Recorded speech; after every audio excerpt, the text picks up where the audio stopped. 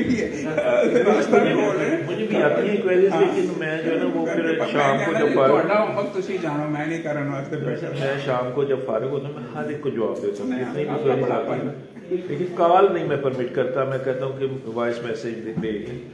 جس طرح ٹیننٹ اور بتا رہے ہیں اسی طرح یعنی کہ کچھ جگہ پہ لوگوں نے چاہیے ہوئی تھی زمینیں لوگوں کی جیسے گروی کے نام پہ لے کے, وہ بھی یعنی کہ سپریم کورٹ کی ججمنٹ کے بعد یعنی کہ انجیکشن آف اسلام کے نام نہیں, مارگیج کو کبھی بھی اگینسٹ انجیکشن آف اسلام نہیں کیا گیا. مارگیج یا گروی یا رہن جو ہے یہ اس کی باقاعدہ یہ لیگل ہے, اور اس کے علاوہ یہ اس کو پورا ایکٹ ریگولیٹ کرتا ہے. تو ریسٹریکشن آف مارگیج پراپرٹیز ایکٹ اب آج کل میرا 64 والا ہے, وہ مختلف اوقات میں ہے. تو یہ ہر چیز جو ہے نا وہ صرف لے مین والی باتیں ہیں, جب آپ ریسرچ کریں گے تو آپ کو ہر چیز ملے گی. Last question please. میرا کویشچن یہ ہے سر کہ اس طرح اگر ہم فورم پہ جاتے ہیں کوئی ڈسپیوٹ رائٹس وغیرہ تو کیا پروسیجر ہوگا, فائلنگ کیسے ہوگی, کون سے ڈاکومنٹس آپ نے لگانے ہیں, جیسے سول کورٹ میں ہے ایک پورا رپورٹ بھی وغیرہ, تو اس میں کس طرح ریونیو کے کیسز میں کورٹ فیس کی ضرورت نہیں ہے, وہ صرف جو 5 یا 10 روپے والی ٹکٹ لگنی ہے کورٹ فیس کے نام پہ صرف وہ لگتی ہے. اس کا سیکشن 161 سے پورا پروسیجر ہے, اپیل, ریویژن, ریویو, یہ, اور اس پہ میرا یوٹیوب پہ لیکچر بھی موجود ہے, اپیل ریویو, آپ ادھر دیکھ سکتے ہیں, آپ کو بڑی اچھی انفارمیشن ملے گی. یار یہ کتاب ہے صرف لوگ اس کی اتنی زیادہ موٹی بھی نہیں ہے. سو خیر اس کے اندر اور قوانین وغیرہ جو سیٹلمنٹ کنسالیڈیشن والی انہوں نے علیحدہ رکھی ہوئی ہیں, صرف ایکٹ اور رولز ہیں. رولز آپ مہربانی کر کے اگر دیکھ لیں تو وہی کافی. آئی مین فار ایگزامپل ابھی بھائی کی تو پوری کتاب لمبرداری کے اوپر موجود ہے, مگر رولز اگر گننے شروع کریں تو نہیں, رولز 5 ٹیبل 1 میں ہے. نہیں سر, ایک ہی رولز ہیں, لینڈ ریونیو رولز. آپ نے جب ریونیو کا کیس کوئی کنسلٹ کرنا ہے نا یہ ریونیو ریکارڈ کے بارے میں, تو آپ نے دیکھنا سب سے پہلے لینڈ ریونیو ایکٹ کی پروویژنس, لینڈ ریونیو رولز کی, اس کے بعد لینڈ ریکارڈز مینول, اور اس کے بعد کیس لا سرچ کرنا. یہ 4 چیزیں آپ کو دیکھیں گے تو آپ اس کو پرفیکشن کی حد تک لے کے. لینڈ ریکارڈز مینول کیا چیز ہوتی ہے؟ Land record manual it is a set of instructions compiled by some British officers. تو وہ اس میں ایکٹ کے مطابق ہی اس کو صرف سیٹ آف انسٹرکشنز ہے procedural for the guidance of revenue officers and officials. تو وہ ہم اس صورت میں یوز کرتے ہیں جب ہم نے فرض کریں کہ پارٹیشن کا کیس ہے, 100 مالک ہیں, وہ کہتے ہیں ہم نے رجسٹری نوٹس بھیجے, حوالہ اشتہار کرایا, تو یہ نہیں آئے. تو ہم یہ دیکھیں گے کہ 18.6 جو ہے پیرا اس کا لینڈ ریکارڈ میں وہ کہتا ہے کہ جب نیومرس ہوں گے لینڈ اونرس تو پھر آپ ادھر مشتری منادی کرائیں گے. آپ ادھر انڈیپینڈنٹلی جا کے انڈیویجلی پٹواری جا کے سب کو بتائے گا یا ادھر اعلان کرائے گا. تو یہ کچھ پروسیجرل چیزیں بھی ہم نے دکھانی ہے. انہوں نے اس میں رولز میں نہیں ابھی تک انکارپوریٹ کی؟ نہیں رولز میں وہ نہیں ہے, وہ صرف سیٹ اپ انسٹرکشن. کافی موٹا لینڈ ریکارڈ. جی میں تمام دوستوں کو ہم ہمیشہ یہ بیچ کہتے ہیں اور پوائنٹ آؤٹ وغیرہ یہ کرتے ہیں کہ اپنے سبجیکٹ کے اوپر جس لیول کا عبور ہونا چاہیے اس کی بھی آپ کے سامنے ایک ڈیمونسٹریشن دیتے ہیں. سمیر اعجاز صاحب نہ صرف میں نے آپ کے سامنے اسٹیٹ کیا کہ اگر میں کسی جگہ پہ پھنستا ہوں تو سمیر بھائی سے پوچھتا ہوں. سو اختتام کے اندر میں یہی کہوں گا کہ آپ کی ability in your particular area should be of the be like Sameer Ejaz. اور اس طریقے سے تمام دوستوں کی طرف سے سر ہم تہہ دل سے آپ کا شکر گزار بھی ہیں. آپ ہمیشہ کی طرح آپ نے وقت دیا اور بے شمار ہیرے موتی آپ نے ہمیں دیے. اب اس کو ان کو اٹھا کے اور پرو کے اس کا ایک بیچ میں نیکلس بناتے ہیں, وہ ہمارے تمام دوستوں کے اوپر ہے. ادروائز بہت زیادہ شکریہ سر. ایک گروپ فوٹو ہوگی پلیز, اس طرف آ جائیں.